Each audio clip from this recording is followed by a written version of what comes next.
Ja, ek is baie bang.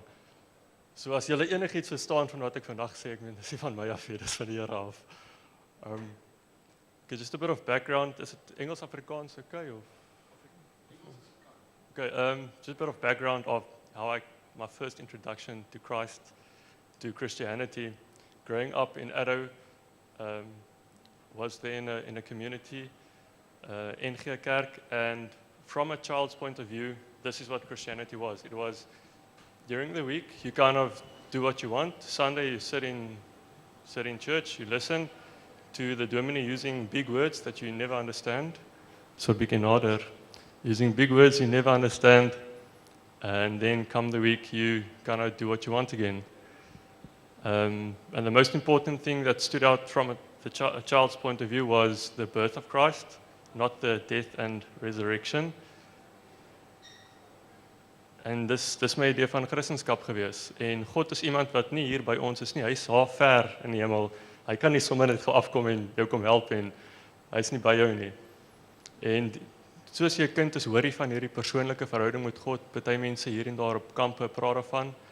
En ek het eendag vir een van die dominees gevra, maar wat beteken net persoonlike verhouding? Persoonlik is mos hier's jy, hier's ek. Ons ken mekaar. Hoe kan ek dan met hom persoonlike verhouding hê? En hulle het nooit vir my rare geantwoord en dit soort van die vraag vir my.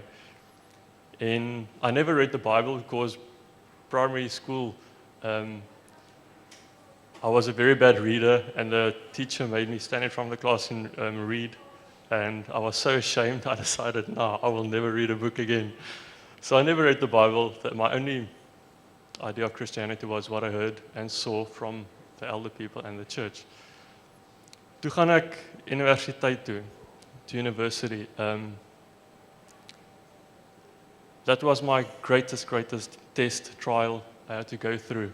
One time, there on our farm, the family camped, and my uncle asked me, when I told him it was my greatest trial, he said, was it drinking, smoking? Ek said to, nee, I kind of wish it was drinking and smoking, because drinking and smoking, addiction of any sort, you can still have God, you can still know He's there, He's watching over you, you can rely on Him. But my test was through the theory of evolution. Because in the theory of evolution, daar is nie 'n God nie. There's no one you can fall back on. When you have addictions, you know God's there, He's with you. Hy gee om vir jou, maar in evolusie daar's niks. There's nothing. It's an empty void, a pitch black pit with nothing you can fall back on. It's just Here mense, daar's geen God in dit nie. Dit's leeg.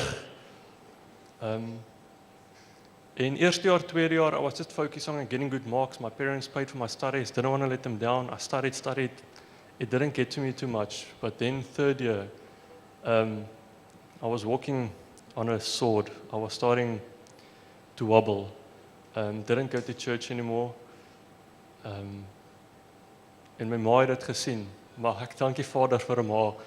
So sy het nooit met my kom praat nie. She saw what I was struggling with. She never came to speak to me because I wouldn't have listened. Because what does she know? I'm studying this stuff. I know all this.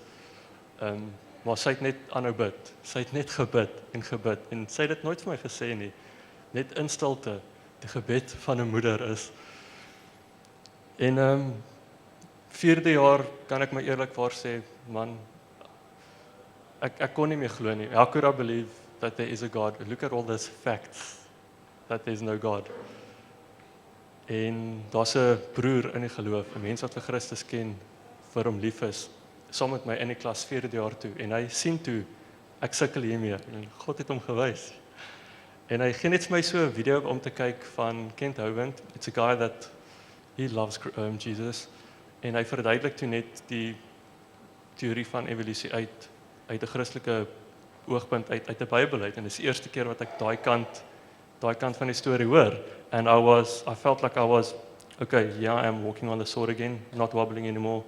I can go on. And I started liking studies again. I started pursuing it again, so I applied for masters. I got accepted. But it was a bit too late, so I couldn't stay where I was staying anymore. And I told my oom and Tannie, they are here. I need a place to stay because I'm going on with my masters. And they said, ja, kom, hier's 'n plek agter in ons huis, kom bly daar by ons. Ek dink wonderlik man, is fantasties. Alles werk so mooi uit, ek gaan my meesters doen. Fantasties. En daar gebeur toe iets by universiteit. I was a bit, ek's 'n verstrooide mens. Ek het iets verkeerd gedoen ergens in die forums of iets. En die universiteit het ook 'n fout gemaak en ek moes nou meesters kanselleer. En ek dink, jessie, dis groot. Ek meen dis meesters. Ja, ek moet dit nou kanselleer, wat nou? En ek kanselleer dit toe want ek moes, dit was niks wat ek aan kon doen nie. En tyd en wyl het ek in die aande gewerk by 'n kroeg. En ek besluit toe by myself, okay, ek het nou al hierdie tyd, I've got all this time on my hands. Evenings I'll go to the barman job, and the days I'll still pursue this battle between the creation theory and the evolution theory, and I want to, in this human knowledge, show people that God lives. And for 4 weeks, 4 months, this is what I pursued. And I quickly found that this is a losing battle. They will always say something, the other part will always say something. I couldn't find anything. And in the place I was staying, the flat my uncle provided me, this is where Waypoint Church had their meetings, and they all came together.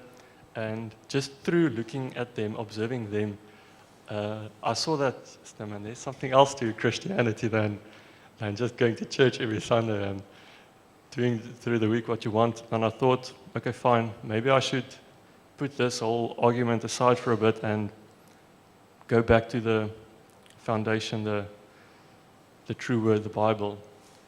En vir iemand dat nog nooit regtig die Bybel gelees het nie, soos ek sê, om my Bybel op te getel het en hom net oop te gemaak het, the battle that I had inside of me just to open the Bible, the voices, what are you doing? It's just a book, put it down.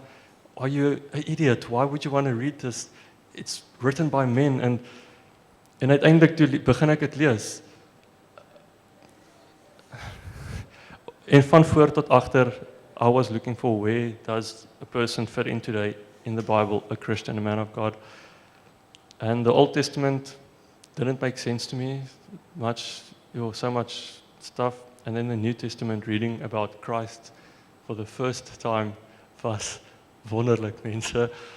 And the one day I was reading there again, going through everything, and ek gaan dit so goed as moontlik verduidelik, but it's impossible to describe with. Ek weet nie, mense. God himself came into my room. There was a presence and there was a word, but they were both the same thing at the same time. En dit was Vader. En God self was daar by my in my kamer. En hy het vir my sy liefde geopenbaar.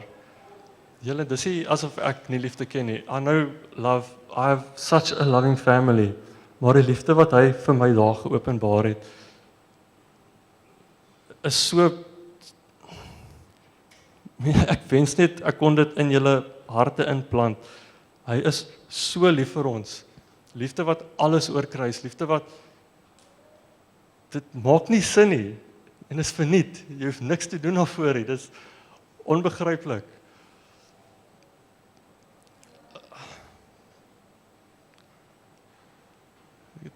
Ek weet nie wat ek vir julle meer moet sê nie. Julle om vir hom so te ken, to know him personally like this, to have him with you every moment of every day is something I wouldn't trade for the world. En daai swaard op wat ek geloop het, toe ek vir God ontmoet, he didn't stabilize me on the sword anymore. He took the sword away. Hy's weg gewees. Hy het my geplant op die rots, die ware rots, homself, op Christus sy seun. En dit is wonderlik gewees, julle. En vir 3 years, like Paul didn't go and preach immediately. For 3 years he went and thought about this for a while. En vir 3 jaar het Christus my opgelei. Ek sal julle los met hierdie laaste boodskap. Soos my ma, julle, die gebed van 'n moeder is onbeskryflik. God hoor julle gebede. Moenie altyd probeer met woorde alles regmaak nie. Gebed is kragtig. Prys die Here, dankie julle.